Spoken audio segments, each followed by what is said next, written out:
What is up, everyone? Thank you guys for joining in on my third YouTube video. You guys voted for it, so I'm going to give you guys the things that I screwed up while trying to get fit. So this video is going to be a little bit longer than my other ones, and I'm going to be pretty deep on explaining these. So feel free and grab a seat and grab a drink or whatever you guys want to do. Let's get right to it. The first thing I want to talk about that I started messing up, that we all messed up when we started working out, was rushing our progress. This is where our impatience comes in, to where we start lifting heavy too often. I mean, I used to go in every day, and I went from lifting like 100 to 200, 300 pounds within like a month's work of progress. And if anything, it felt good because I was getting strong and all, and I noticed it. But the thing that I was disregarding was my safety. So I didn't really care if I had a rounded back or my knees were bending in, or like, as long as the weight was moving, that's what was motivating me. And that was my mindset back then. I really didn't care too much about form, and nowadays I'm super strict about form. So that was one of the things I messed up a lot on, was I always tried to just rush my progress too much in terms of lifting weight. Now cardio too, that's where I also screwed up. So cardio, I used to do like 20 minutes on just my usual amount, but then to the point where I started competing, I had to do like at least an hour amount of cardio a day. Sometimes it went up to at least an hour and a half, and it was so much to where after I was done competing, I still ended up doing that same amount, and I was thinking, ooh, maybe if I still keep doing this much, I can just keep the weight off and look shredded as fuck. And then I'm thinking like, oh nope, that's not right, because next thing I know, my knees were starting to ache a lot, my ankles were messing up a lot, my calves were always super tight, I got plantar fasciitis, all this chain of events stuff just started happening when I did so much cardio. And if anything, I was guilty of that one person. You know that one person at the gym, at the Stairmaster, who leaves a pool of freaking sweat all over the machine? And you're just thinking like, oh, that's gross, now I gotta wipe it off. Yeah, I was that one guy. I'm sorry, I apologize. That was me, okay? I admit it, okay? And another thing that I used to mess up a lot on was I used to go to the gym constantly, like no days off, 7 days a week. And with 4 hours of sleep too, sometimes 4 to maybe 6 hours maximum amount of sleep. Again, that had me disregard rest, especially. And after I was done competing, I learned that rest is really helpful in terms of not just feeling more energized, but in terms of recovery. So for example, like whenever I got like 8 hours or more sleep, I felt much stronger the next day and actually progressed in my weightlifting, and that helped a lot. So please don't forget about getting your sleep. And I know that, I understand maybe you have multiple jobs and you're thinking like, oh, there's no way I'm gonna get 8 hours of sleep. Well, try your best. Even though you don't get consecutive 8 hours of sleep, at least sleep the most when you train. And again, don't try to train every day, because your body does need rest in order to recover and build that muscle, okay, that you damaged during training, okay? So don't make the same mistake that I did, okay? And another thing and I think it's just because of how I was raised, no offense, mom and dad, I'm very hard-headed, and I really don't like to listen to other people when it comes to getting information. I'm like, I'm right, you're wrong, that's it, done. I was always about self-pride, and I felt like if I asked others for help, it would be a sense of weakness, when really anyone's help can actually benefit you, even if it's something small. And I had said that in my second video on YouTube. And it really does make a difference. Like sometimes people can say something like, oh, like I'm having trouble with my deadlift, and you're like, oh, maybe if you tweak this and there, and then you're like, oh shoot, it lifted a lot more smoothly. Who would have thought that it was just that one thing? And it really makes a difference. So please be more open-minded to listening to others, because they could have been around a lot longer, or maybe they haven't. Maybe they only just started training a month, and maybe they have something to teach you. Who knows? I'm very open-minded nowadays. I'm still a little bit hard-headed, but I'm definitely way better than I was before. Next thing I want to do, but basically what I'm trying to say is have a balance of everything. Have a balance of weight training that you do. Make sure that if you do increase in weight, 5 to 10 pounds every few days or a week or so, okay, don't go too crazy, because you want to be able to lift the following day, correct? You want to be able to do this for longevity, right? Well, be careful and don't disregard your safety, okay? Have a balance of cardio too. Have a balance of how many days you work out, at least max, maybe 5 days out of the week or so, as long as you're not training the same body part very often. And be open-minded is all, okay? Alright, now, the next thing that I had a big problem with was I was too selfish. Now, I'm still like this to this very day, and I believe it's natural for us humans to be pretty selfish, because especially in the gym, because we're there for ourselves. We're really not there for anyone else. I mean, maybe if you're trying to lose weight for your kids or so, or maybe for a job, I don't know. But in reality, we're all there for ourselves because we want to look good naked. I'm just kidding, or maybe not, I don't know. But we are there basically for ourselves, and everyone else has the same goal there too. So what I did though back then was, in terms of selfish, I focused more on training than I did on my family and my friends. And I admit that I was like that way back then, and I look back at it and I was disgusted of how I was. And I understand too, you start training, you get super motivated, you see results, and you're like, oh, I want to keep going, I want more. You know, that's normal for us humans, we want more. So what happens is that, again, we train too often, we lift too heavy, and so on, like everything I said before. So what happened was, like, on holidays, I would spend a majority of the day at the gym, and then I would go like last minute where everyone is either leaving or most of the food is gone, and I would feel bad. Even worse, actually, because I used to bring meal preps with me, and then my family, I believe that they would think like, oh, look at this fucker right here, like I just spent 10 hours cooking this food, and now he brings this meal prep, like look at this guy, really. And I'm all thinking like, nothing but gains here. And then I should have felt bad, and I mean, obviously now I do, but I should have back then. And really, I was so guilty of having to eat the food that they cooked, because I was thinking, man, I'm gonna lose all my hard-earned gains. I mean, are those tamales really worth it? Is that red velvet cake really worth it? To me, I was super duper disciplined. Now, some discipline, yes, we do need it, but not to the point where we don't spend time with our family and friends. Even when I used to go out with friends, either I would get the most healthiest thing on the menu, or I would be that one person that, you know how you make plans with friends and you say, okay, I'll go, but then you start like going on with the day, and you're thinking to yourself, damn, maybe I shouldn't have said yes, like, and then you start saying stuff like let's say like you miss like 20 minutes after it, or like it's like a few minutes before, and you don't text them. And I'm sorry, friends, you know, this is what I did. I mean, we're all guilty of this. We have done this, and the time comes and you're just thinking like, oh, maybe if I don't say anything, maybe they won't notice. And obviously they're gonna, and they text you, and they text you, and they text you, and you're thinking like, no, I'm sleep. And then they text you again, and you finally reply, and you say something like, oh, I'm sorry, I slept through, are you guys still up to it? And of course, either they text back or they don't text back, and that indicates that they're pissed off.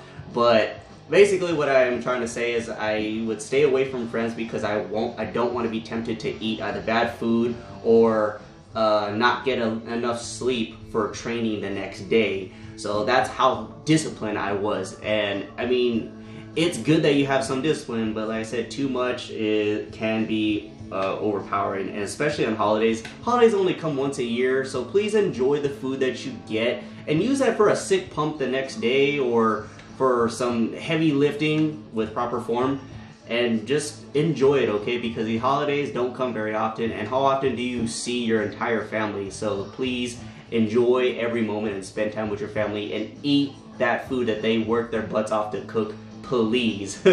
Alright, now next thing I want to talk about is training when you're sick and or injured. Now, first I'm going to talk about being sick. I've trained when I'm sick and I feel like dog crap, okay? I hated working out when I was sick. And again, this is where the discipline thing comes in. But like when I was sick, here's the thing. There's certain times where you can work out when you're sick. Maybe if you have congestion. I think that's the only thing I would accept is if you have some congestion. But if you have a headache, fever, chills, and you're weak, there's no point of you going to the gym. You're just wasting your time and your gas, and you're not even gonna lift even half the amount of weight. I don't even think the quarter the amount of weight that you usually lift. Again, you're just wasting your time. I mean, if anything, what I would do is I would try not to get other people sick and stay at home and let your body rest, because if anything, what you're gonna do is you're gonna prolong your time of being sick, and it's just gonna take you longer to get better, okay? So if anything, just take the time off, get better, and lift hard the next time that you come in. Or if anything, like if you're kind of like a little sick, maybe go to the sauna, do some light cardio with a hoodie on, that way you don't cough on people, and just sweat it out, okay? Or like if anything, if you have a cough too, like I said, if you have a little cough, like excuse me, then you're fine. But if you have that and you're coughing on people and machines and all that, don't, okay? Don't try to come in, all right? So if anything, yeah, please be smart when it comes to being sick, okay? And injured now, this is the most obvious one. I used to be a dumbass and try to still do like overhead pressing with a bad shoulder. I'm thinking, no pain, no gain. And of course my shoulder got worse and worse, and that's why I have bursitis in this shoulder really bad, and bursitis in both my knees actually, and a bad back at age 25, okay? So don't be like me, okay? Think smart. If it hurts, there's always an alternative what to do, okay? Instead of overhead pressing, maybe do like some shoulder raises or something like that, or maybe do a machine-based one, but not too heavy. But again, think and strategize of what you can do, because there's always an alternative, okay? All right, and another thing is I'd rather you take, if it comes to a point where it hurts that bad, take a week off, okay, and let it rest, and then go ahead and give it a go again and see, and if not, again, do an alternative, because I'd rather you take a week off than have to take a year off from it, okay? So, like I always say, it only takes one bad rep to get hurt pretty bad, okay? So, think smart and strategize, okay? Next thing I want to go ahead and talk about is researching supplements before buying. So I wish I would have done this. I kind of just bought like everything that seemed like it would help me build more muscle, like glutamine and BCAAs, and then I used to buy this separate amino acids like leucine itself and arginine and I don't even know what else, like fat burners and all that stuff. I used to just spend my money. Please do not spend your money on supplements that you don't need, and especially don't work. I had explained this in my second video, the only 3 supplements that you need. That's going to be creatine monohydrate, protein powders, and pre-workout or caffeine, whatever, okay? Those are the only ones you need, but I used to spend it on a lot of different supplements. And don't believe in miracle supplements too, like the weight loss ones. Those things don't work. All it is eat less and move more. That's all that it is, okay? And here's another thing I want to talk about too, and I want to message you guys, especially if you haven't heard of them or if you've been told about them and you're not too sure. They're called SARMs. Now, what are SARMs? SARMs is basically like it's a steroid, but with no side effects. Now, I thought this was a miracle drug, like right back then, and I heard about this way back when after I was competing, and I was like, oh, SARMs, huh? And they tried to sell me something called Ligandrol, I think Ligandrol, something like that. And it's supposed to help you build muscle at a much faster rate, just with no side effects, same thing. And you're supposed to take it when you're bulking, I think, I don't know. But anyway, it was like 70 bucks. I spent 70 bucks on it, and I did buy it, so I do admit it, I did buy it. But here's the thing, and thank God I did what I did, I researched it, and what it said was very little information is given to this type of supplement, blah, blah, blah, I don't know. All I know is there was very little information about it, so I was a little iffy about it, and what I did was I just threw it away, and I was thinking, great, I just spent $70 and threw it away. Yeah, whatever. But who knows what it could have done to me, and nowadays, there's actually a lot more information about SARMs, so please don't try to do SARMs, okay? I've also had a client that's talked to me about them having SARMs, and they're asking me if I should take it, and obviously I said no. But of course the next time they admitted like, hey, I have something to tell you, I took the pills, and I was just like, oh, hey, thanks for listening. And then of course they felt bad, and I was like, whoa, like, was it worth it? And like, honestly, yeah, Yeah, and then I'm like, oh, great, thanks for listening a lot. You know what? Why don't you go ahead? No, I didn't do that. But I gave him the old, you know what? I'm not mad. I'm just disappointed. And then the look on their face, and I was just like, damn right, you deserve that. And I'm just saying, guys, there's no such thing as a miracle drug. Just give it time. Don't be impatient, okay? Give it time and your results will come to you eventually, okay? Now, here's the thing too. When it comes to buying supplements nowadays, this is what I do now. I look for one thing. So don't look for a bunch of things. One thing that I look for. No fillers. No fillers, okay? What are fillers? All right, let me give you an example. I'm going to use my green tea from Starbucks, okay? Okay, so let's say you buy a pre-workout, and this much clear is the actual pre-workout ingredients itself. All this other brown stuff right here are fillers. This is junk that you don't need. And let's say that this whole pre-workout is $50, okay? That means that you're paying this much, $50 of pre-workout, and this much of just junk that you don't need. Fillers and powders and colors and all that stuff. You don't need this junk, okay?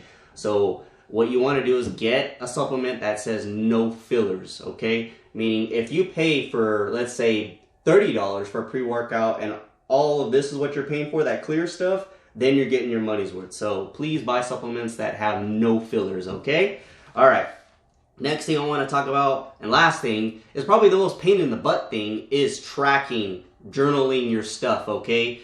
Your body weight, your body fat, the weight that you're lifting, the reps and the sets. And I know this is the most pain in the butt thing to do, but it lets you know that you're improving, the exercising is helping, and it motivates you to want to keep going, okay, at a much more safer level. So it lets you know that changes are happening. And yes, this includes your dieting, the food that you eat. Now, hold on, before you start freaking out, I'm going to tell you something of what you should track. And the only thing that you should track, okay, and that's just calories, okay? That's it, calories. And if you want to figure out how many calories you need to consume, whether you want to lose weight, maintain weight, or gain weight, look at my second YouTube video, okay? All right, now that's it. Don't worry about macros, okay? Unless you're competing or you're doing keto or whatever else that requires you to count your carbs, fats, and proteins, okay? That's it. Just your calories. Forget about macros, okay? Because this is what determines on whether your body fat increases, decreases, or your body weight also increases or decreases as well, okay? So these are the things that I want you guys to look out for, and that I hope that help you guys not go through the same things that I went through, that I screwed up when I started getting in shape, okay? Thank you guys so much on listening in. I know this video was a lot longer, and I'm glad you guys stuck this through. If you ever get a chance, please like this video, and if you haven't yet, please subscribe to my channel. And if you want to know whenever I post more content, click the bell notification. Thank you guys so much on clicking in. Love you guys, and if you want to get more involved in my YouTube videos, follow me at my Instagram at officialcoachoscar. I'll put that on the description below this video. Thank you guys so much. Peace. Love you.